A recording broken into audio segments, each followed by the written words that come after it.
In my seminars the last few years, I have covered what I have found to be those few simple basic principles that can make major changes in life and lifestyle. One of those subjects that gets the most comment is diseases of attitude. And out of that subject, worry and how to kick the worry habit have caused the most questions. So in this brief visit with you, let me give you my best look at worry, how to recognize it and define it, and what to do about it. And hopefully, these ideas will give you a good chance for confidence over worry. First of all, worry might well be killer number one. And if it is not the number one physical killer, although doctors tell us worriers die sooner than non-worriers, and we have all heard the expression, worry yourself to death, at least it is the number one killer of dreams and achievement, of energy and vitality and lifestyle. I know the damage and effect of this killer, worry, firsthand. I will spare you the details, but over a period of some 3 years, I let worry get out of hand. As I've mentioned before, I became a super worrier. I was good at it. The combination of small and big worries about my circumstances, what people thought of me, my finances, my abilities, the future, my progress, all led to a complete physical collapse, a stay in the hospital, emotional, mental, and physical exhaustion, and a deep despair I couldn't shake. A sad picture for a young man who should have been well on his way to carving out his share of opportunity. I am happy to tell you that good fortune came my way, and as many of you may be aware, I met a man, Mr. Earl Schoaf, with his ideas and inspiration and the help of a very close friend. I worked my way past the minefields of worry and disaster and out into the clear air of mental sunshine. And if I did it, anybody can do it.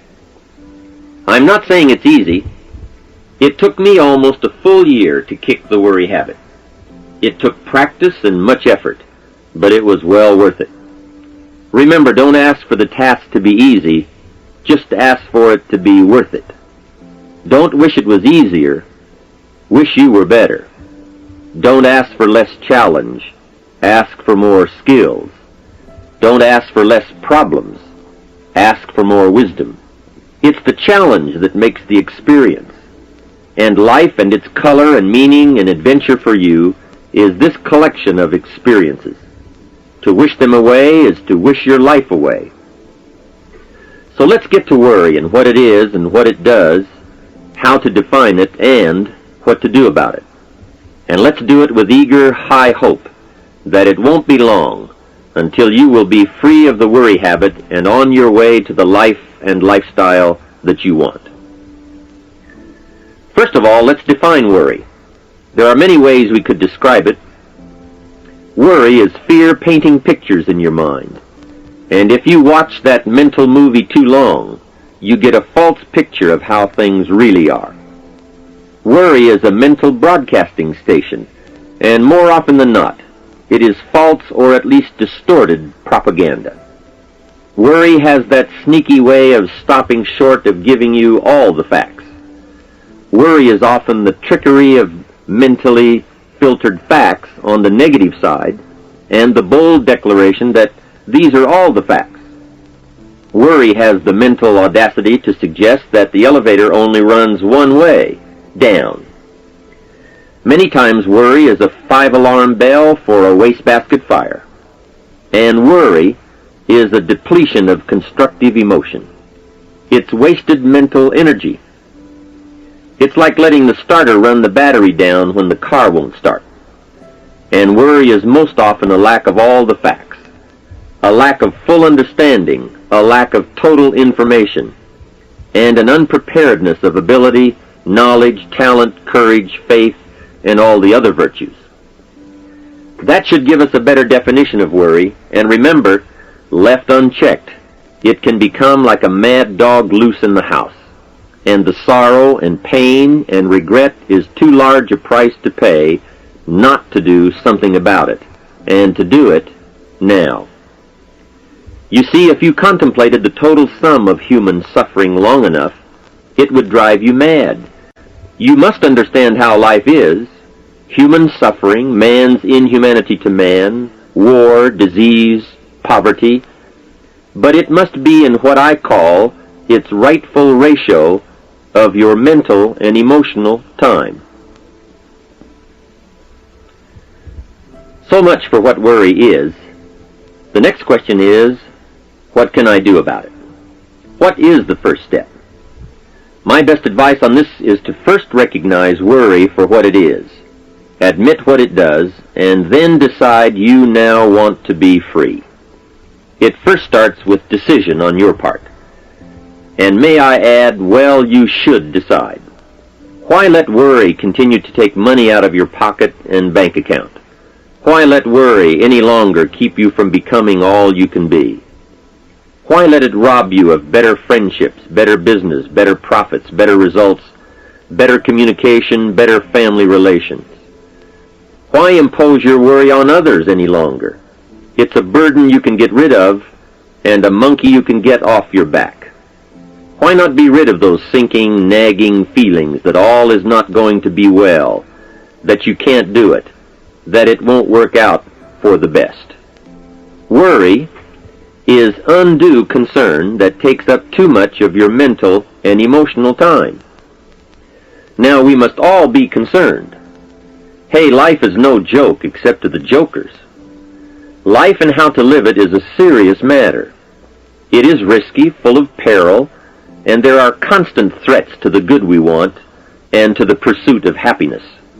However, it is undue concern, or concern that takes up too much mental time, that begins the harm.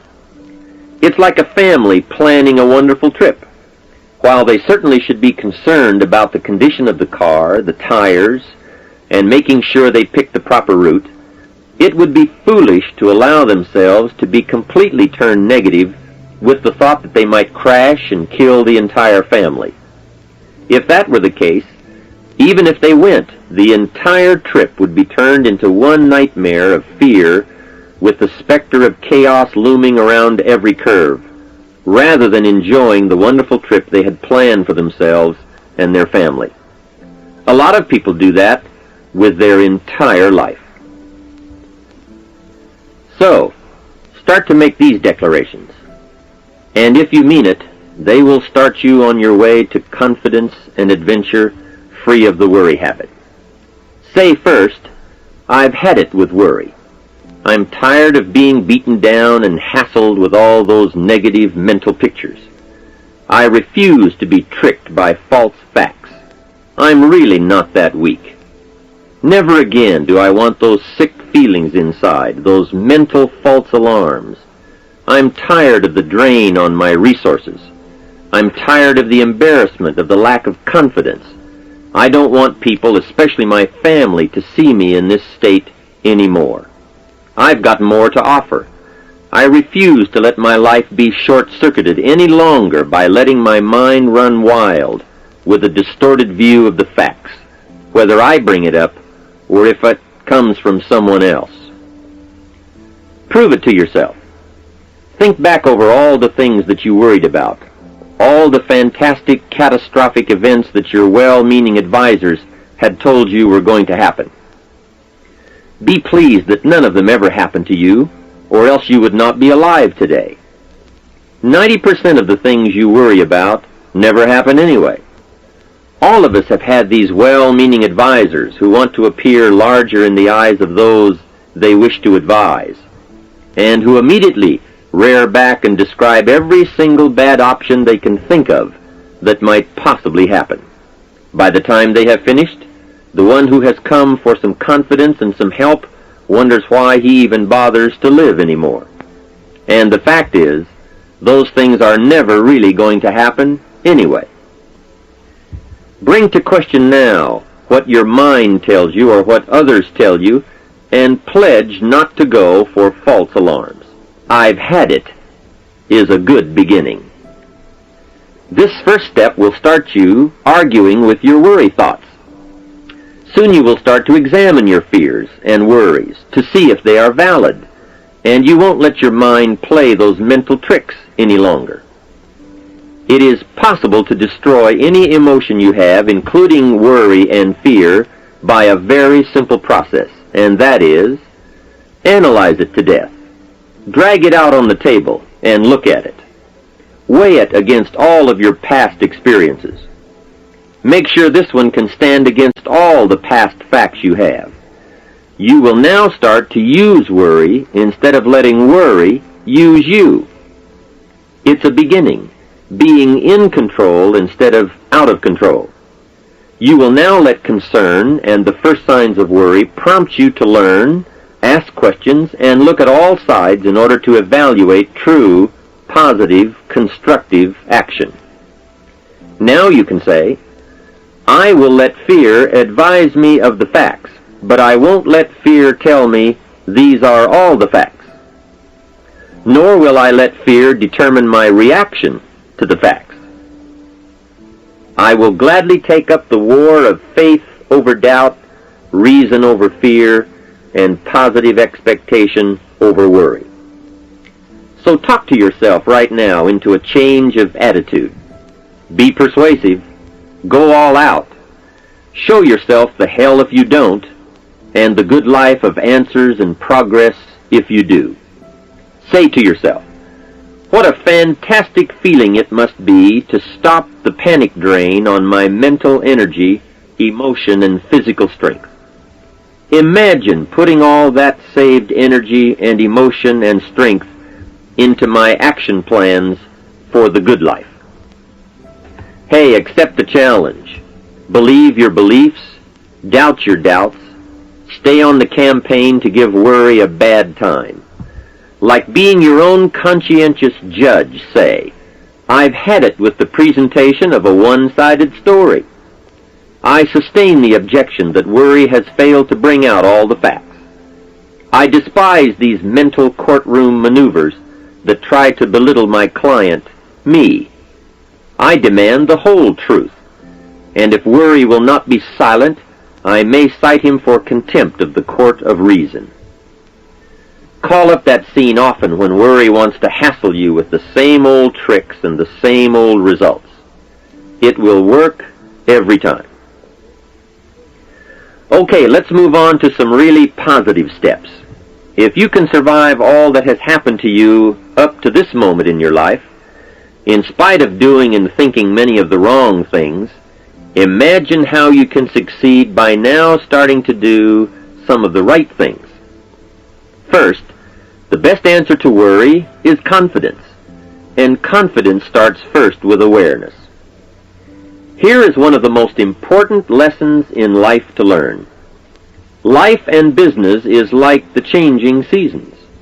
And the real challenge of life is to learn how to handle the winter and take advantage of the spring. In short, that's it. You see, winter always comes, but so does the spring. Night follows day, but also day follows night. Sure, the tide goes out, but it always comes in. Opportunity follows difficulty as surely as difficulty follows opportunity. I have written and recorded much on how to take advantage of the spring, how to cash in on life's opportunities, work hard all summer, learn more ways to plant and protect what you invest, and to reap in the fall without complaint, knowing it's your harvest and you've reaped what you've sown.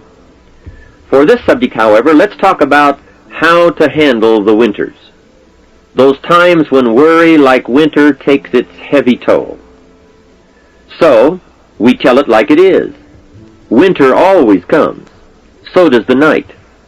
Some happenings in our life will always be a cause for concern. And sometimes concern turns to worry, and worry turns to fear. But remember, that is to be expected. Each day, each event, each season brings both expected and unexpected challenges that we must think about and make decisions on. Life is like a stream that flows continuously. The better we understand that, the better chance we have to produce good results out of all of our challenges. May I suggest something to you? I have a friend who is an avid skier.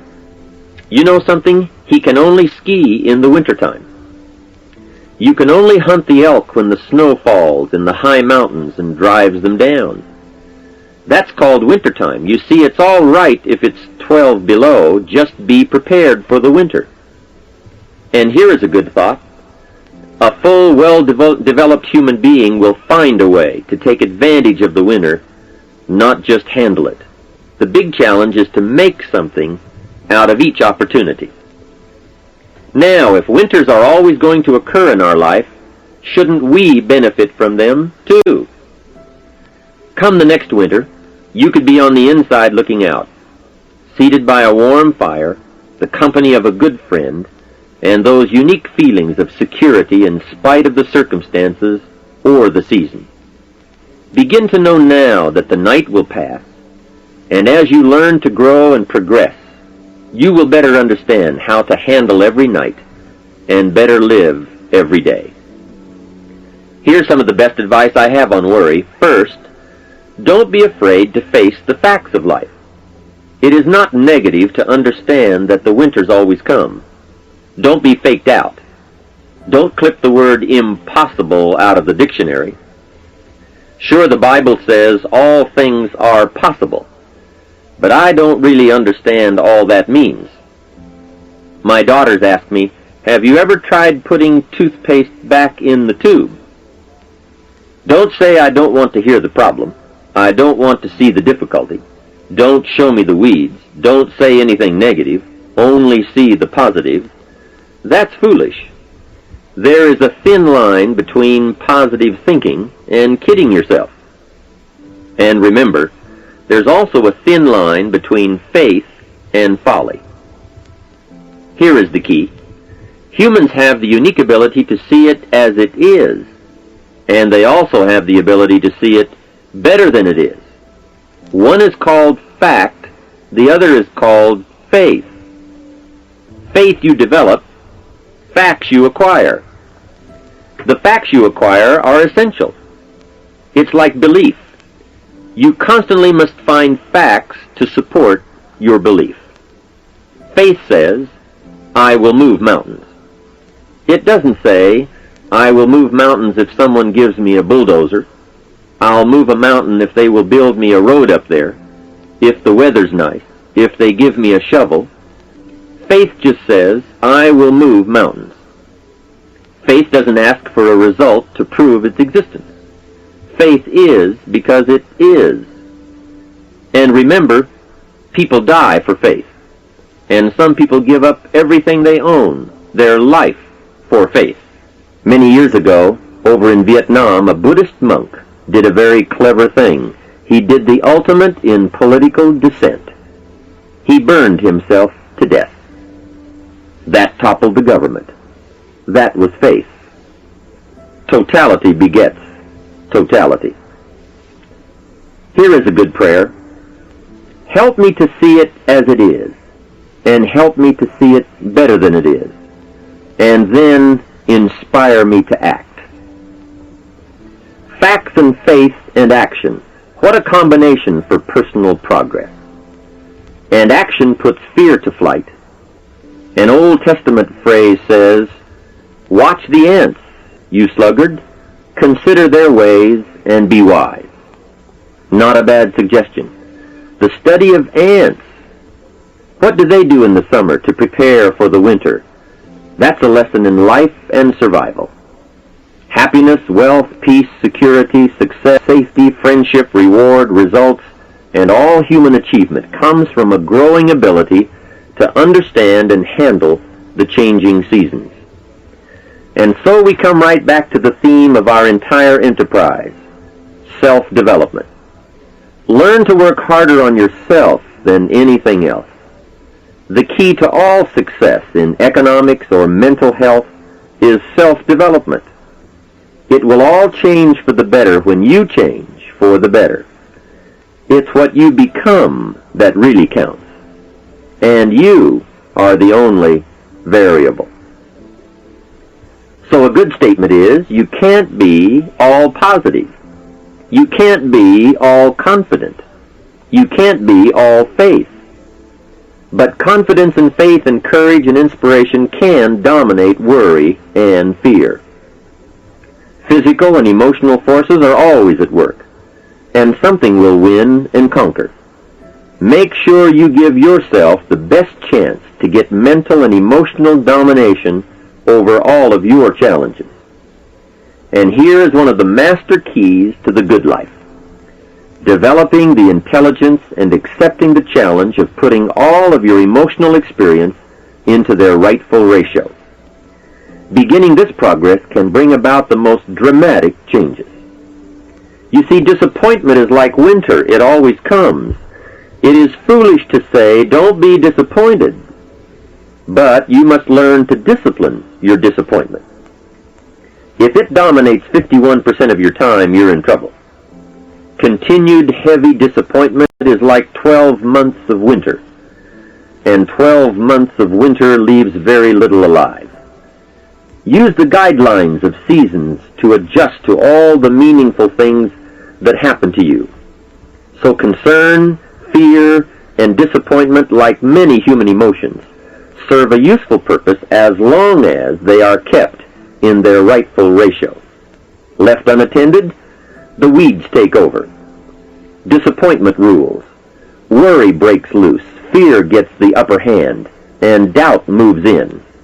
But managed, worked, given human action with will and knowledge and purpose, and gardens overcome weeds. Faith overcomes doubt, and confidence pushes worry into a small place. The second major key to mastering worry is to respond. Build up inside of you that heavy desire to be free, to get on with building your life and lifestyle. Too much is waiting to delay. Take a new look at your opportunities. Figure out new ways to seize them immediately and make them work for you. And here is a key. Bring a new dedication that you will master yourself with enough discipline to be more than qualified to do the present job and prepare yourself for the next move up. Expose yourself to every stimulation possible that will put all this in perspective. Now let's move on to a very important point, and that is, the best answer to worry is confidence. First, self-confidence. I can better handle next winter. I have a strong shelter. It is stocked with supplies. I now know how to take advantage of the spring. I'm going to plant better crops and bigger crops. I can last through the summer. I won't quit this time. I'll study weeds and how to get rid of them. I'll be less frightened of the changing weather and the quick storms. In the fall, I will exercise more care and reap what I have without complaint and blame nothing for the amount of my harvest. I'll learn to save a fair portion so that I can survive the bad seasons when out of control the hailstorm comes and it all goes wrong. Now we must consider this. The most fatal deterrent to self-confidence is guilt. Not doing all you know how to do to the full extent of your present ability weakens the foundation for confidence. The biggest part of worry comes from the lack of this personal confidence. And lack of confidence comes from two major things. First, no goals or plans. And second, no daily discipline to achieve. The inaction to cure or handle small tasks is what starts the guilt process. And that always tends to make you look at what's wrong and expect the worst. So listen to the voices of creative experience. Let nature, experience, wisdom, books, everything speak to you and teach you. Remember, both opportunity and challenge await action. Everything yields to diligence. It's not what you can do, it's what you will do that counts. And undeveloped ability comes from three problems. First, lack of inspiration to find out. Second, lack of reasons to learn. And third, lack of applied time and action for developing those abilities. Remember, humans are remarkable, a marvelously functioning entity. Imagine how uniquely your body and mind have survived and managed to function in spite of all the worry. Humans don't die easy. They die hard. Develop a plan for your life rather than aimlessly drifting through it, the victim of circumstance. Create your own environment and learn to control it. You control your own mental environment by developing yourself. So go on a crash program to clean up decisions. Get things done. Get other things set up and started and organized. Start doing all the things that would make you feel better. Exercise, diet, reading more books. Open a floodgate of positive moves in the right direction. And be thankful. Add up what you do have. Make an actual as well as a conscious mental list of all you possess, tangible as well as intangible. In view of the 4 billion other inhabitants of the world, yours is probably an incredible list. That list and being thankful should then lead to the big step of discipline. The discipline to sit up and listen, the discipline to pay attention, the discipline to give people and kids the gift of your attention, the discipline to be alert, take care of yourself, rest, eat properly, the discipline to talk well and practice good manners. Courtesy is contagious. Take one day and see what a variety of positive steps you can take and projects you can take on. At the end of the day, go over it. Write out the positive steps, the progress on projects, the rest, the exercise, the meals, the hobbies, calls, records, conversations, and letters. And speaking of calls and letters, write at least one encouraging letter or thank you note, and make at least one encouraging phone call or thank you call every week. Then have a friend help you, as one helped me, to get all the facts and prepare for action. From such a friendship, the greatest gift you can draw is the truth. To one of my dearest friends I said just the other day, as my friend, do me the one best thing you can do for me, and that is, tell me the truth. From there I can grow. I can start making wise decisions. We all admire poise, confidence, awareness, courtesy, good manners, courage, health, kindness, attention, beauty, speech, expression, and unhurried intensity, and talent at work. This can be your life. Say with me today, today I will draw on all I've learned and practiced, from curiosity to confidence, and I will utilize it all to meet the experiences and challenges that may come my way or that I may seek out. And if all I know and do does not meet or match some unforeseen challenge or experience, I will keep careful notes and take them to my private conference table and try to figure them out and learn and grow. Mixed in my curiosity is thanks that I'm alive and able to see and feel and learn and handle and enjoy being human and being alive, and having been given a chance to turn challenge into experience. How great to have a mind to expand and a soul to nourish, to have hands that can feel, a heart that can experience, a mind that can inquire and learn, a soul that can soar, a body that can respond, to know love, sadness, hope, disappointment, accomplishment, failure, thrills, terror, appreciation, bafflement, wonder, awe, frustration, misery, confidence, courage, contentment, impatience, expectation, apprehension, fulfillment, music, sound, pictures, art, beauty, and harmony. To have all this happen to one is one thing. To know it is all happening is much more. I wish for you that you might develop a growing awareness of the world around you and your possibilities in it. Develop a sense of history and destiny, and be grateful for the opportunity that you have to participate in that grand endeavor. To sum it all up, first understand what worry is. You now know that it can be beneficial and destructive depending on your awareness. Next, resolve to be free of the habit. That job is up to you.